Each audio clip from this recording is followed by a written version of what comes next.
నాగ చైతన్య శోభిత నిశ్చితార్థంతో heroine Samantha మరోసారి వార్తల్లో నిలిచారు. నాగ చైతన్య సమంత ప్రేమించి పెళ్లి చేసుకున్న సంగతి అందరికీ తెలిసిన విషయమే. పెళ్లైన కొన్నాళ్లకే వీరి మధ్య అభిప్రాయ భేదాలు తలెత్తడంతో ఈ జంట విడాకులు తీసుకున్నారు.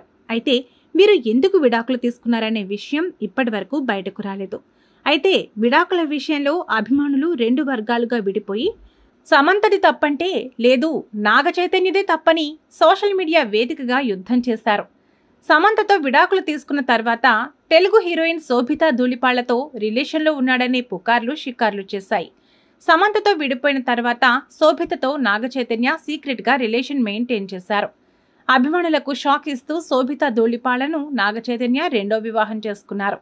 అయితే నాగ చైతన్య శోభిత పెళ్లిపై సమంత స్పందిస్తారని అంతా భావించారు. కానీ ఆమె దీనిపై మౌనంగా ఉండిపోయారు. కేవలం అభిమాని పెళ్లి ప్రపోజల్ పై మాత్రమే ఆమె రియాక్ట్ అయ్యారు.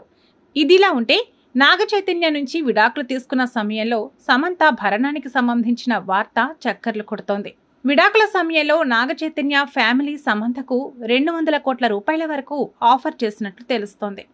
అయితే ఆ డబ్బును తీసుకోవడానికి సమంత ఒప్పుకోలేదట. విడాకుల సమయంలో సమంత ఎమోషనల్ అవుతూ తాను ఎవరి మీద ఆధారపడి పైకి రాలేదని, ఎటువంటి బ్యాక్గ్రౌండ్ లేకుండా వచ్చి స్టార్గా మారానని, కాబట్టి ఎవరి మద్దతు సహాయ సహకారాలు నాకు అవసరం లేకుండానే నా మిగిలిన జీవితాన్ని కొనసాగిస్తానంటూ సమంత తెగేసి చెప్పిందట. దీంతో నాగ చైతన్య నుంచి ₹1 కూడా తీసుకోకుండా అక్కినేని ఫ్యామిలీ నుంచి సమంత బయటకు వచ్చేసిందట. ప్రస్తుతం ఈ వార్త నెట్టింట వైరల్గా మారింది. దీనిపై సమంతకు మద్దతుగా కొందరు నెటిజన్లు రియాక్ట్ అవుతూ నాగ చైతన్య సమంత లాంటి గ్రేట్ పర్సన్ ను మిస్ చేసుకున్నారంటూ పోస్టులు పెడుతున్నారు.